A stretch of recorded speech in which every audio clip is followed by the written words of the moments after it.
Apple has announced that some iPhone 12 hardware issues will no longer require replacing an entire device. So there are a lot of examples of that, Frank, right? No power is probably the most popular one. Yeah.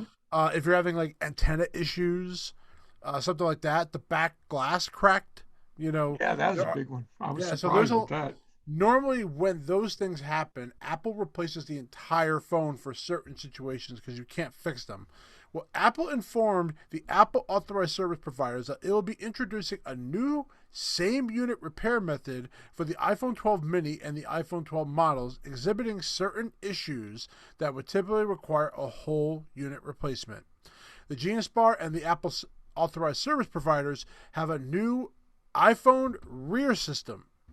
A part that is the part available to consists of the rear enclosure of the iPhone with all of the components except for a display and a rear camera, which means that the battery, logic board, wireless charging coil, Taptic engine, Face ID system, and so forth are going to all be in this system So that'll already. be replaced, and the only thing that'll be from the old device would be the back camera and Yep.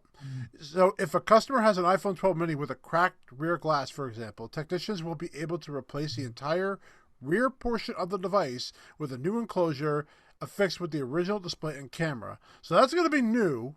And especially if you have a lot of people who have had iPhone repairs before, especially a back crack, now you have to educate them and say, listen, we're not replacing the whole phone.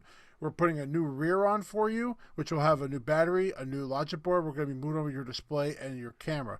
Now, that could lead to a whole bunch of other issues, but also Apple is trying to stop swapping phones out all the time. That's what this told me. So Frank, what do you think of that? well, He's speechless, everybody. well, I have to think about that. I mean, well, I think it's good. It's just a matter of are they going to be as liberal um, with that repair as they are with just swapping the phone out, and how long is it going to take? Because normally you swap the phone out, it's a 1, 2, 3 operation. Yep. But now, do they have to calibrate it? Do Yeah. Oh, they? yeah. Yeah. So They're gonna have to do a lot more repairs in house now because of this feature. Now I'm gonna assume things like no power, they're gonna swap the whole phone. They right, can't right. prove that the camera's not messed up or the display's not messed up or there's no cracks in it. So I will tell you that, like, for a no power issue, I'm pretty much guaranteeing you're going to swap. But for things like the rear glass crack or maybe an internal, like a cellular band or something like that, that is going to be done as a repair. So there are going to be a lot more repairs at a time when they probably don't want as many repairs. But this is the first phone that they're doing that with, and I'd be very interested how the feedback will be once this is in place. Yeah.